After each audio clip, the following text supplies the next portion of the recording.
I think, the looseness. We were prepared, we were ready, but we weren't uptight about it. We would roll if the PA that was supposed to be there wasn't right.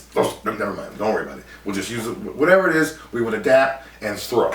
We were gonna throw down for you, regardless, and we were very adaptable, and we weren't uptight about the conditions and things.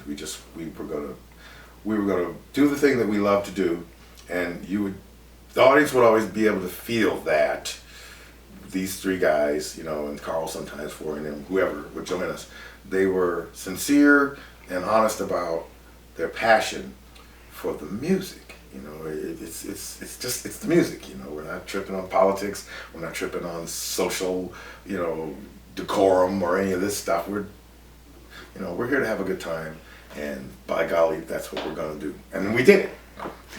You were with the band for the Just Jazz TV show. Yeah. Right? Oh yeah. We did the thing on Channel 42 or something. I forget. Was the show called Just Jazz? It was called Just Jazz. Yeah. Okay. We did one or two of those at the station, and then I thought that's what we called the show. Oh, it might be Just Jazz filmed the college show. That's probably what it was. Okay. Yeah. I was there for that. We did one of my compositions with a guy that I recently found out passed away, a guy named Rudolph Juicy Carter.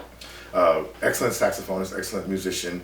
Was with a group called Fungus Blues with a drummer named Johnny Jai Johnson, who ended up playing with the Allman Brothers. They stole the drummer from Fungus Blues, and so they dismantled, and Juicy and I started hanging out. Juicy, a guy named Cannonball McClure, Don McClure, and I can't remember this other horn player's name. I think it was Ronnie. I don't want to misquote him, Larry or Ronnie. But those three guys are on the Allman Brothers album in Live at the Fillmore East, and they're on the cut In Memory of Elizabeth Reed, which is of course one of their famous cuts. But I was really impressed that they were on that. I mean, again, back in those days, we were all just trying to gig. We weren't thinking about making hit records as much and stuff. And then here are these guys that were doing that stuff. So I was honored that Juicy wanted to work with me in writing a thing we called the 2176 Suite, because it was in 76. Right. So we performed that at the Just Jazz concert show. I think it was the only time it was performed. Man, I wish I had more recordings of. I have the record, the Do you? the video recording. I'll have to send it to you. You got it. Yeah. Oh, absolutely. So then they were about to record a Moose Magic album, right? Right. That was the whole point for going down to South Carolina. We had done, I think, a weekend. What's your foot on? Oh, excuse me. Thank you. We had done a weekend somewhere in North Carolina, and we'd driven back, and they were very anxious to get down to the studio in Charleston, South Carolina, to start the project. And we had, they had several originals, and I had a couple, and but again, I said, because I did all the driving, bless George's heart, he's a terrible driver. I drove him to the audition, and he drove me back home, and I was like, okay, dude, I'm in the band. He says, yeah. I said, I'll do the driving. So I said, I'm gonna go home, I'm gonna sleep, get up early in the morning, and I'll go down. I'll meet you down there. And I was so excited to record that band. Nowadays, and in retrospect, the value of having had something, that we had recorded that was good enough to release, nationally, internationally, would be great, even for posterity at this point, for me, but just to, that's why when this whole project came about, I really got excited about the fact that, check out some of the music, and I believe John's brother Eric has, sent some clips out of the stuff, so I had a chance. In fact, I've got some of the things on Facebook I've used as part of my daily gig alert or weekly or whatever when I'm playing. I do a thing called Gig Night, and I actually used a couple of throwback pictures from us in the day. It's kind of funny to look at myself with an afro and all skinny. But we just we didn't get it. We were to start, it ended. So it's unfortunate, which is another reason why we'll all be interested in seeing this, because it's like the final chapter in that whole episode sort of in my life, you know, it's full circle to come around, you know, so many years later. How did you hear about it? Because you said you were still at home. Did somebody just give you a call? Or? Yeah, I think a guy named Kelvin called me. Because he just lived up the street, and I guess, you know, I don't know who heard originally, but I got a phone call, you know, and it was a very sobering phone call. I was planning to leave Charlotte. I was working at the White Horse as a cook, chef, burning sandwiches or something, and saving money to, you know, because going to do these things, and I figured maybe in a year or so I would move to California, and that did accelerate those plans.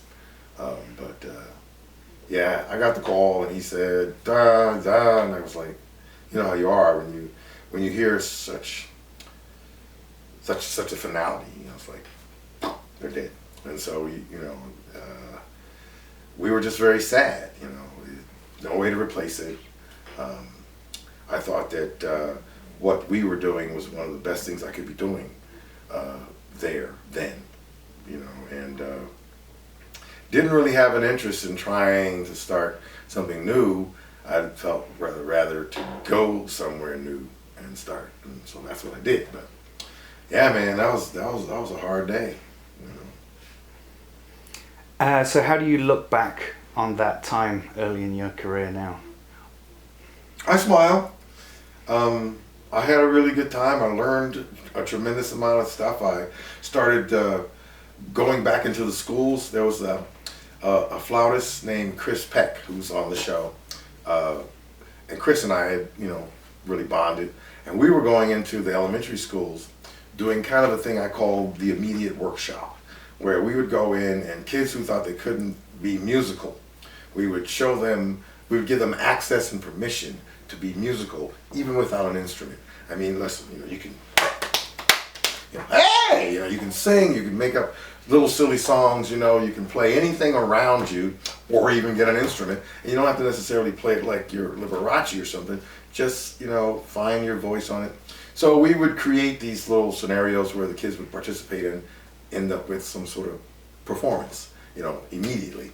And we had done it at several places, and it was always successful because, you know, it was fun, and we weren't expecting them to, you know, do a recital, just showing them that you could be musical even though you think you can't. So I forget what you were saying. Oh, I was just saying how I'm drifting off into how I felt about living in Charlotte back then. I was so glad no one was gonna lynch me, and then, you know, everybody was so warm and receptive. It was like a little Berkeley, California down there at the time, you know. There was so much crossover going on, and I just felt like in my young career, because I was a football player, and I hadn't really dug into music until my knee blew up, and I was like, okay, let's go do this. So, I was so open to learning my craft, and I think I really sort of cut my teeth down there, you know, enabling me to go off to California, you know, emboldened, and make a career, you know, for myself. So yeah, I'd have to say Charlotte was the springboard. All right, great. Thank you very much. Yeah, my pleasure. Well, good. Got what you need? That's what I need. That's fantastic. Good deal, man. Awesome, man. All right. Actually, I'd like to take a photo with you so I can send it to all the people back in North Carolina. Okay. And Absolutely. prove that I was here. 2 days, two TV tapings in one day, or Yeah, there you go. 2 camera shots in one day. Yeah. Yeah. So Eric's already sent you all the recordings of the music, right? But it's the actual video thing that I just had transferred recently. Okay. So Did they enhance the quality a little bit? it's as good as it's ever going to be. That's about it, you know. Here, if you can take a photo for me, you can just put that on here. That's fine. You want me to turn this up? Is it still rolling? Yeah. Oh yeah, no.